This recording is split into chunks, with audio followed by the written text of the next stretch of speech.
You wake up tired, not just physically tired, but deeply, emotionally tired. Even small tasks feel heavy. Things you used to care about don't excite you anymore. And somewhere in the back of your mind, there's a quiet voice saying, "What's wrong with me? Why am I so lazy?" But what if you're not lazy at all? What if what you're experiencing isn't a lack of motivation, but emotional exhaustion? Because laziness doesn't feel like this. Laziness is indifference.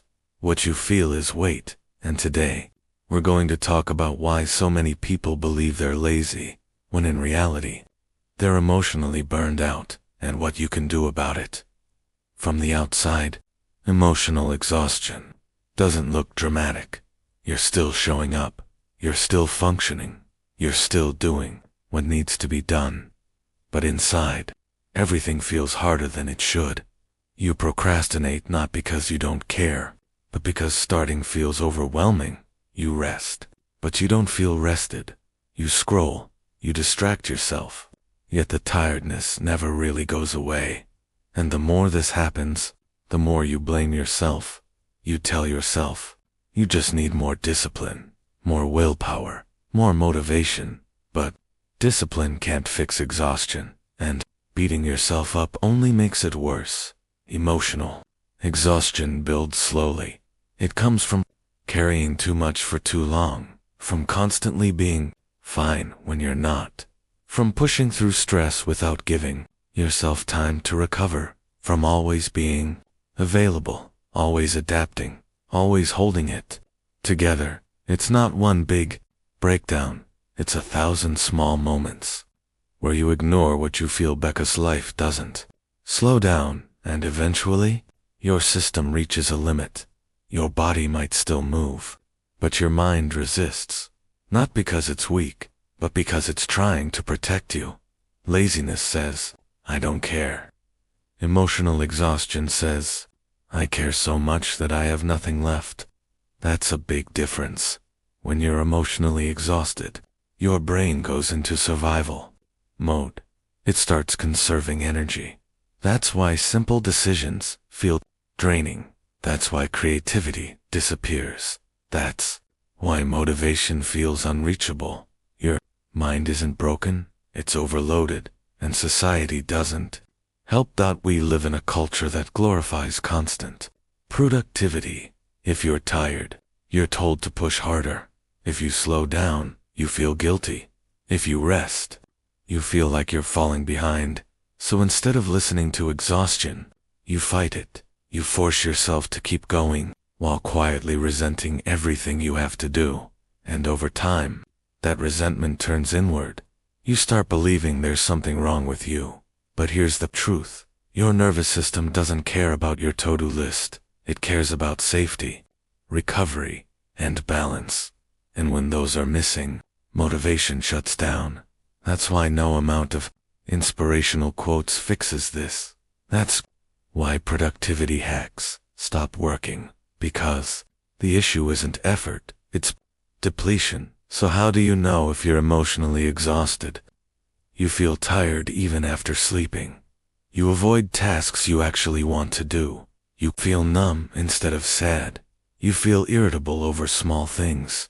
You feel overwhelmed by normal responsibilities. And most of all, you feel disconnected from yourself. You're going through the motions, but you don't feel present in your own life. That's not laziness. That's a system asking for care. The first step out of emotional exhaustion is changing the story you tell yourself. Instead of saying, "I'm lazy," try saying, "I'm depleted." That one shift removes shame, and shame is what keeps people stuck. You don't heal exhaustion by demanding more from yourself. You heal it by meeting yourself where you are. The next step is learning how to rest properly. And no, scrolling on your phone isn't real rest. Real rest is anything that tells your nervous system you are safe. That can be silence, slow movement, being outside, breathing without rushing, doing something with no outcome attached. Rest isn't earned, it's required. Another important step is emotional honesty. Emotional exhaustion often comes from unexpressed feelings, from swallowing frustration, ignoring disappointment, downplaying sadness. You don't have to share everything with everyone, but you do need to stop lying to yourself. Ask yourself, what am I carrying that I never put down? That question alone can be powerful. Boundaries are also essential. If you're emotionally exhausted, something in your life is taking more than it gives. That might be work, relationships, expectations, even your own inner pressure. You don't have to fix everything at once. Start small. Say no one more time than you're used to. Create space where there was none. Protect your energy like it matters, because it does. And finally, allow yourself to move slowly. Healing. Exhaustion isn't instant. Some days you'll feel better, some days you'll feel heavy again. That doesn't mean you're failing. It means your human motivation doesn't return because you force it. It returns when your system feels supported again, when safety replaces pressure, when rest replaces guilt, when self-trust replaces self-criticism. Are not lazy. You are tired in a way sleep alone can't fix, and there is nothing wrong with you for needing care. Your worth was never tied to how much you produce. Your value doesn't disappear when you slow down. Sometimes, the bravest thing you can do is stop pushing and start listening. If this video put words to something you've been feeling, you're not alone. And if you want more calm, honest conversations like this, consider subscribing. You don't need to become someone new. You just need to give yourself permission to recover.